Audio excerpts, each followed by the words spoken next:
এভারকেয়ার হাসপাতালে চিকিৎসাধীন বেগম খালেদা জিয়ার মেডিকেল বোর্ডের সাথে জরুরি বৈঠক করেছে যুক্তরাজ্য থেকে আসা বিশেষজ্ঞ ডাক্তার রিচার্ড বিলি।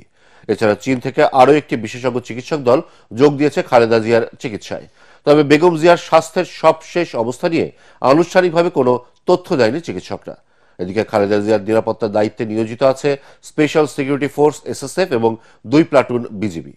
এদিকে দলীয় প্রধানের রোগমুক্তি কামনায় ঢাকাসহ দেশব্যাপী মিলাদ ও দোয়ার আয়োজন করেছে বিএনপি নেতাকর্মীরা। মুশফিকুর রহমানের প্রতিবেদন। জীবন মৃত্যুর সন্ধিক্ষণে থাকা বিএনপি চেয়ারপারসন বেগম খালেদা জিয়াকে নিয়ে উদ্বেগ উৎকণ্ঠায় নেতাকর্মী সহ গোটা দেশ। নানা বাধা বিধিনিষেধের পরেও প্রতিদিন এভারকেয়ার হাসপাতালের সামনে ভিড় করছেন অসংখ্য মানুষ। এদিকে বেগম জিয়াকে চিকিৎসা দিতে তার মেডিকেল বোর্ডের সাথে যোগ দিয়েছেন যুক্তরাজ্যের বিশেষজ্ঞ ডাক্তার রিচার্ড বিলি। শারীরিক নানা পরীক্ষা নিরীক্ষার পর চিকিৎসার বিষয়ে পরবর্তী করণীয় ঠিক করবেন মেডিকেল টিম। 3 বারের সাবেক প্রধানমন্ত্রী বেগম খালেদা জিয়াকে বিশেষ গুরুত্বপূর্ণ ব্যক্তি ঘোষণার পর তার নিরাপত্তা বিধানে এভারকেয়ার হাসপাতালে দায়িত্ব পালন করছে স্পেশাল সিকিউরিটি ফোর্স এসএসএফ। বুধবার মোতায়েন করা হয়েছে 2 প্লাটুন বিজিবিও। এদিকে বেগম জিয়ার রোগমুক্তি কামনায় বিএনপির নেতাকর্মীদের আয়োজনে সারা দেশে মিলাদ মাহফিল, দান সদকা ও দোয়া অব্যাহত রয়েছে। রাজধানীর নয়াপল্টনে কেন্দ্রীয় কার্যালয়ের সামনে কৃষক দলের আয়োজনে দোয়া মাহফিলে দেশবাসীর দোয়ায় বেগম খালেদা জিয়া দ্রুত সুস্থ হয়ে আবারও দেশের অগ্রযাত্রায় নেতৃত্ব দেবেন বলে আশা প্রকাশ করেন দলের মুখপাত্র রুহুল কবির রিজভী। দেশ বিদেশের চিকিৎসকরা ছুটে আসছেন। আজকে দেশ বিদেশের বিভিন্ন রাষ্ট্রনায়করা, সরকার প্রধানরা তার সুস্থতার জন্য সেখান থেকে বার্তা দিচ্ছেন।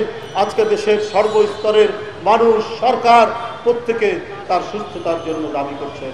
নিশ্চয়ই একটি জাতির সকল মানুষ যখন আল্লাহর দরবারে মোনাজাত করে কোনো কিছুর জন্য, আল্লাহ সেটা কবুল করেন, আল্লাহ সেটা কবুল করেন। অন্যদিকে ভাসানী মিলনায়তনে দলীয় প্রধানের রোগমুক্তি কামনায় দোয়া মাহফিলে বিএনপির স্থায়ী কমিটির সদস্য ডক্টর মঈন খান বলেন, স্বৈরাচারের রক্তচক্ষু উপেক্ষা করে বেগম জিয়া জনগণের অধিকার আদায়ে সংগ্রাম করে গেছেন। তাই গোটা জাতি আজ তার জন্য উৎকণ্ঠায়। স্বৈরাচার আওয়ামী লীগ বিদায়ের পরে যখন তিনি কারামুক্ত হয়েছেন, তারপরেও তার শরীর কিন্তু ভেঙে গিয়েছিল। তার উপরে যে জুলুম, নির্যাতন, অত্যাচার, কারাগারে আমরা তাকে দেখতে গিয়েছি, তিনি কখনো ভেঙে পড়েননি, কোনো অন্যায়ের কাছে কোনোদিন তিনি মাথা নত করেন নাই। বেগম জিয়ার অসুস্থতা নিয়ে কোনো ধরনের গুজব, অপতথ্য থেকে সতর্ক থাকতে সবার প্রতি আহ্বান জানান বিএনপির সিনিয়র নেতারা। মুশফিকুর রহমান, এটিএন বাংলা, ঢাকা। ফেব্রুয়ারির নির্বাচন ঐতিহাসিক ও উৎসবমুখর করতে সশস্ত্র বাহিনী বড় ভূমিকা রাখবে বলে আশা প্রকাশ করেছেন প্রধান উপদেষ্টা ডক্টর মোহাম্মদ ইউনূস। মিরপুর সেনানিবাসের ন্যাশনাল ডিফেন্স ফোর্স ও আর্মড ফোর্সেস ওয়ার কোর্সের সমাপনী অনুষ্ঠানে তিনি এই আশা প্রকাশ করেন। দেশের উন্নয়ন ও জাতীয় স্বার্থ রক্ষায় নিজেদের জ্ঞান ও প্রজ্ঞার সর্বোচ্চ প্রয়োগ নিশ্চিত করতে সশস্ত্র বাহিনীর সদস্যদের প্রতি আহ্বান জানান প্রধান উপদেষ্টা। বিস্তারিত জানাচ্ছেন ইকরামুল হক সাইম। মিরপুর সেনানিবাসে ন্যাশনাল ডিফেন্স কোর্স ও আর্মড ফোর্সেস ওয়ার কোর্স সম্পন্নকারী সশস্ত্র বাহিনীর সদস্যদের হাতে সনদ তুলে দেন প্রধান উপদেষ্টা ডক্টর মোহাম্মদ ইউনূস। এবছর 96 জন কর্মকর্তা কোর্সে অংশ নেন। এর মধ্যে সামরিক, বেসামরিক কর্মকর্তা ছাড়াও ভ্রাতৃপ্রতিম 18 দেশের সদস্য রয়েছেন। সফলভাবে কোর্স সম্পন্নকারীদের অভিনন্দন জানান প্রধান উপদেষ্টা। The National Defense College was established with a clear vision to cultivate leaders who can navigate the complex and ever-evolving geopolitical landscape. In an era where the economic center of gravity is shifting towards Asia, Bangladesh occupies a strategic position that offers immense opportunities. আশা করেন বছরব্যাপী নিষ্ঠা ও অধ্যাবসায়ের মাধ্যমে অর্জিত জ্ঞান ও অভিজ্ঞতা জাতীয় উন্নয়ন, নীতি প্রণয়ন এবং কৌশলগত সিদ্ধান্ত গ্রহণে কার্যকর ভূমিকা রাখবে। Your continuous efforts during national crises such as natural disasters, political unrest, and pandemics demonstrate your readiness to respond and your unwavering dedication to the well-being of our citizens. এ সময় আগামী জাতীয় সংসদ নির্বাচন আয়োজনে সশস্ত্র বাহিনীর সদস্যদের সঠিক ভূমিকার গুরুত্ব তুলে ধরেন প্রধান উপদেষ্টা। Still, you have to play a very historical role very soon in our national election and referendum in February, coming February, to make it not only a historical landmark, also a peaceful and festive, make it a festive occasion for all voters who turn out to vote. And the nation will remember with pride. They really had a historical occasion to turn the country around. Doctor Yunus আশা করেন অতীতের মতো আগামীতেও national defence course ও armed forces war course Bangladesh ও ভ্রাতৃপ্রতিম দেশগুলোর মধ্যে বন্ধুত্ব ও সহযোগিতার বন্ধন আরও সুদৃঢ় করবে।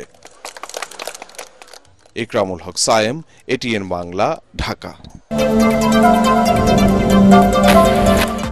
ইসি নির্বাচন অনুষ্ঠানে পক্ষপাতমূলক আচরণ করলে এনসিপি অনাস্থা দেবে বলে জানিয়েছেন দলটির আহ্বায়ক নাহিদ ইসলাম। তিনি বলেন, রাজনৈতিক স্থিতিশীলতা বিবেচনায় নিয়ে নির্বাচনের তফসিল ঘোষণা করতে হবে। আগারগাঁওয়ের নির্বাচন ভবনে সিইসির সাথে সাক্ষাৎ করে দলের নিবন্ধন সনদ নেওয়ার পর সাংবাদিকদের তিনি এসব কথা বলেন।